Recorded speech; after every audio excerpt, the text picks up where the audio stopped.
Hello friends, welcome to V V English tutorial. আমি বন্দনা। বন্ধুরা, আজকে আমরা অভিনব এক ক্লাস করতে চলেছি। ঘর করতে গিয়ে যে শব্দগুলোর সঙ্গে আমাদের পরিচিত হতেই হবে, সেই শব্দগুলোকে আমরা আজকে বাংলা ব্যাখ্যা সহ জানব। যেমন ধরুন, আমরা এতদিন ছাদ মানে জানতাম রুফ, রুফ মানে ছাদ, কিন্তু ভেতরের ছাদের ইংলিশ যে সিলিং, আমরা অনেকেই বলি সিলিং ফ্যান, কিন্তু সিলিং মানে হচ্ছে ভেতরের দিককার ছাদ, আর রুফ, রুফ মানে হচ্ছে বাইরের দিককার ছাদ। তো এরকম শব্দ আমরা আজকে পুঙ্খানুপুঙ্খভাবে জানব। তো চলুন বন্ধুরা, আজকে আমাদের একটু অন্য রকমের class. Some words about construction. Some মানে কিছু, ওয়ার্ডস মানে শব্দ, অ্যাবাউট মানে সম্পর্কে, কনস্ট্রাকশন মানে নির্মাণ, নির্মাণ শিল্প সম্পর্কে কিছু শব্দ। অর্থাৎ আপনি যখন ঘর বাড়ি কিছু করতে যাবেন, তখন এই শব্দগুলো আপনি না জানলে জেনে নিতে হবে, আর যদি জানা থাকে তাহলে আরও ডিটেলে জানতে হবে। যেমন ধরুন কলাম, আমরা কলাম দিয়ে ঘর করি। কলামের বাংলা মানে হচ্ছে স্তম্ভ, খুঁটি অথবা থাম। স্তম্ভ হতে পারে, খুঁটিও হতে পারে, থামও হতে পারে। এই কলাম মানেও যা, পিলার মানেও তাই। আমরা অনেকেই বলি কলাম দিয়ে ঘর করব, আবার অনেকে বলি পিলার দিয়ে ঘর করব। সেই পিলার আর কলাম কিন্তু একই কথা।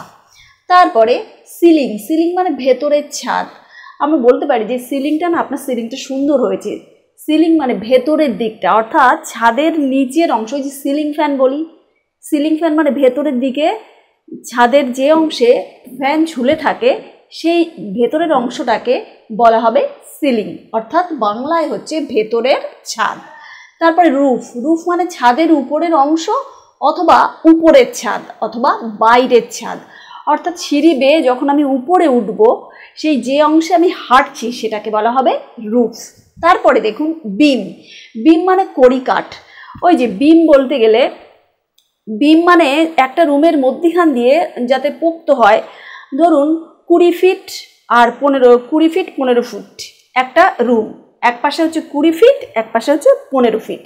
তো এই রুমটার মজবুত করতে গেলে মধ্যিখান দিয়ে বিম দিতে হবে। বিম মানে কড়িকাঠ। দেখবেন বিমের বাংলা যেখানে ফ্যান ঝুলে থাকে, অর্থাৎ একটা রুমের মধ্যিখানে বাইরের দিক থেকে বেরোনো চার কোণা মতো করে, ওই পিলারেরই মতো কিন্তু সাইজে ছোট একটা ঝোলানো থাকে, তার ভেতরে ফ্যান ঝোলানোর যে আংটা সেগুলোও থাকে। তার মানে বোঝাতে পারছি নিশ্চয়ই, রুমের ভেতরে ছাদ বরাবর মানে ভেতরের ছাদে যে এপাশ থেকে ওপাশ একটা লম্বা বিম থাকে, বিম মানে কড়িকাঠ, সেখান থেকে ফ্যান ঝোলে।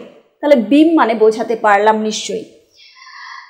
কন্ট্রাক্টর, কন্ট্রাক্টরকে না ধরলে তো আমরা কাজটা করতেই পারবো না। কন্ট্রাক্টরের বাংলা মানে হচ্ছে ঠিকাদার, আর একটা হয় চুক্তিকারী। এই কন্ট্রাক্টরের অধীনে কিন্তু কর্মচারীরা থাকে, অর্থাৎ আপনি যখন ঘর করতে যাবেন তখন যদি কন্ট্রাক্টে দিয়ে দেন, তখন কিন্তু আপনাকে কন্ট্রাক্টরের সঙ্গে যোগাযোগ করতেই হবে, অর্থাৎ সেই ঠিকাদার। কন্ট্রাক্টরের বাংলা মানে হলো ঠিকাদার। তারপরে দেখুন ওয়াল, আপনি বলতে পারেন যে ওয়ালগুলো যেন বড় বড় হয়, মানে ওয়ালগুলো যেন সুন্দর লাগে দেখতে। এখনকার দিনে নানান রকম বেরিয়েছে যে ওয়ালকে কি করে আরও সুন্দর করা যায়। তা ওয়াল মানে হচ্ছে প্রাচীর, দেওয়াল অথবা পাঁচিল। ওয়াল মানে দেওয়ালই বলি, ওয়ালের বাংলা মানে আমরা দেওয়াল বলেই বেশি জেনে আসছি। লেবার, লেবার মানে শ্রম।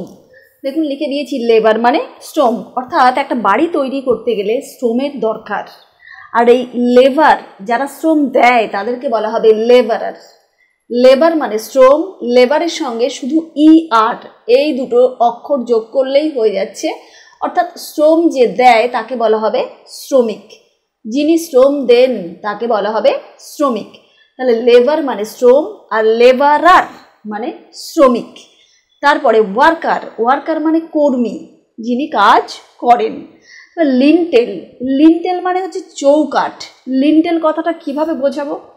লিন্টেল হচ্ছে দরজা এবং জানলার উপরে, আমরা ছোটোবেলায় বলতাম লিন্টন, এটা ভুল বলতাম, এটা হবে লিন্টেল, অর্থাৎ দরজা এবং জানলার উপরে যে ঢালাই থাকে, একটা সাপোর্ট, কংক্রিটের সাপোর্ট শক্ত, অর্থাৎ ছাদ, ছাদের পরে কটা ইট গাঁথা, সেই ইটের নিচে যে ঢালাইটা থাকে, যেটা দরজার এবং জানলার উপরে অবশ্যই দিতে হবে, তাকে বলা হবে লিন্টেল। আমরা বলি লিন্টেল ঢালাই, লিন্টেল ঢালাই। তাহলে লিন্টেলের বাংলা মানে হচ্ছে চৌকাঠ, অর্থাৎ দরজার উপরে যেটা থাকে এবং জানলার উপরে যেটা থাকে। আর উচ্চারণটা হচ্ছে লিন্টেল, লিন্টেল। তারপর স্টেয়ার্স, স্টেয়ার্স মানে সোপান বা সিঁড়ি। ঘর করতে গেলে আপনাকে সিঁড়ি ঘরও করতে হবে। স্টেয়ার্স, সেই স্টেয়ার্স মানে হচ্ছে সোপান বা সিঁড়ি। যাকে বলা হচ্ছে সোপান তাকেই বলা হবে সিঁড়ি। এবার এখানে একটা মজার জিনিস শিখে নেব, সেটা হলো স্টেয়ার্সের আগে যদি আপ যোগ করি, স্টেয়ার্সের আগে কি যোগ করব? আপ যোগ করি, তাহলে হবে আপ স্টেয়ার্স, অর্থাৎ উপরে ওঠার সিঁড়ি। স্টেয়ার্স এই শব্দটার আগে ইউপি আপ এই দুটো অক্ষর যোগ করলে হবে আপস্টেয়ার্স। আপস্টেয়ার্স মানে উপরে ওঠার সিঁড়ি। আর যদি আমি ওই আপ তো বুঝলাম উপরে ওঠার সিঁড়ি, এবার আমি যদি ডাউন শব্দটা যোগ করি, DOWN, যদি স্টেয়ার্সের আগে ডাউন শব্দটা যোগ করি তাহলে হবে ডাউন স্টেয়ার্স, তার মানে কি নিচে নামার সিঁড়ি। অর্থাৎ শুধু স্টেয়ার্স মানে হচ্ছে সিঁড়ি, আর স্টেয়ার কখনো হবে না, সব সময় এস হবে সঙ্গে। কেন বলুন তো? কারণ সিঁড়ি কখনো একটা হয় না, একটা হলে সেটাকে সিঁড়িই বলা যাবে না। সিঁড়ি মানে একসঙ্গে অনেকগুলো থাকবে, তাই স্টেয়ার্সের কখনো এস বাদ দিয়ে হবে না। তাহলে কি করতে হবে? সব সময় আমাকে এস যোগ করতেই হবে, যেহেতু সিঁড়ি অনেকগুলো হয়, তাই স্টেয়ার্স মানে সিঁড়ি। আর সিঁড়ির আগে যখনই আমি আপ যোগ করব তখন হয়ে যাবে আপস্টেয়ার্স মানে উপরে ওঠার সিঁড়ি। আর স্টেয়ার্সের আগে যখন ডাউন এই শব্দটা যোগ করব তখন উচ্চারণ হবে ডাউন স্টেয়ার্স, এবং তার বাংলা হবে নিচে নামার সিঁড়ি। বোঝাতে পারলাম আশা করি। এবার হচ্ছে ক্যান্টিলিভার। ক্যান্টিলিভার কাকে বলা হবে? ক্যান্টিলিভারের বাংলা লিখেছি প্রসারিত খিলান বা ব্রাকেট। প্রসারিত খিলান বা ব্রাকেট, তারপরে ডট ডট দিয়েছি। দেখুন, ক্যান্টিলিভার হচ্ছে ঝুল বারান্দা রক্ষাকারী একটা পদ্ধতি। ঝুল বারান্দা, আমরা যে ছাদের যে প্রসারিত অংশ থাকে, যেটুকু ছাদ দেওয়া হয়েছে তারপরে যে বারান্দাটুকু থাকে ওকে বলা হয় ঝুল বারান্দা। এই ঝুল বারান্দার যে ভারসাম্য রক্ষা করে বা ঝুল বারান্দার যে ওয়েট বা ওজন যে রক্ষা করে তাকে বলা হবে ক্যান্টিলিভার। ক্যান্টিলিভারের বাংলা কি লিখব? প্রসারিত খিলান বা প্রসারিত মানে ওই যে প্রসারিত অংশটুকু, প্রসারিত খিলান বা ব্রাকেট। তাহলে ক্যান্টিলিভার মানে বুঝতে পারছি। ক্যান্টিলিভারের আরেকটু ভাঙা বাংলায় বলি, সেটা হচ্ছে ঝুল বারান্দা রক্ষার উপর, ঝুল বারান্দার ভার যে বহন করে তাকে বলা হবে ক্যান্টিলিভার। ঝুল বারান্দা মানে যে বারান্দা ঝুলে থাকে, অর্থাৎ এরকম প্রসারিত থাকে। তারপরে দেখুন স্যান্ড, স্যান্ড মানে বালি, আমরা সকলেই জানি, আর ঘর তৈরি করতে গেলে তো বালি লাগবেই। ওয়েল্ডিং, উচ্চারণটা শুনুন, ওয়েল্ডিং। ঢালাই কিন্তু আমরা প্রত্যেকেই জানি, ঢালাই দেবে কবে, ঢালাই দেবে কবে, লিন্টেল ঢালাই দেবে কবে, ছাদ ঢালাই কবে দেবে। তা ঢালাই ইংলিশটা কিন্তু অনেকেই জানি না। ঢালাই মানে হচ্ছে ওয়েল্ডিং, ওয়েল্ডিং, ওয়েল্ডিং মানে ঢালাই। তারপরে বেস, আমরা বললাম বেসটা কেমন হয়েছে, বা আমরা বলতে পারি যে কোনো ভাষার ইংলিশের বেসটা কেমন। ওর কেউ যদি বলে হ্যাঁ ভালো, বেস মানে হচ্ছে ভিত, ভিতটা কেমন, বুনিয়াদটা কেমন, তাহলে টেন্স, সেন্টেন্স, গ্রামার কেমন জানে। তাহলে বেস মানে কি হবে? ভিত অথবা বুনিয়াদ। বেস মানে ভিত অথবা বুনিয়াদ, অর্থাৎ একদম আমরা বলি না ভিতটা কতটা শক্ত হয়েছে, বললে অনেক 5-6 ফুট খুঁড়েছে এবং তারপরে ঢালাই দিয়েছে, তাহলে বুঝতে হবে ভিতটা অনেক। ওইদিকে ইংলিশেরও ভিত হয়, আবার ঘরেরও কিন্তু ভিত হয়। ইংলিশের ভিত ভালো থাকলে সে ইংলিশে এক্সেল করবে, আর ঘরের ভিত ভালো থাকলে উপরে আরও কিন্তু 2 তলা 3 তলা 4 তলা হতেই থাকবে। তারপরে পকেট। পকেট মানে আমরা এতদিন ছোটোবেলা থেকে জেনে এসেছি, পকেট মানে পকেট ওই যে কোনো ছেলেদের বা মেয়েদের জামার পকেটে থাকে, প্যান্টের পকেট থাকে।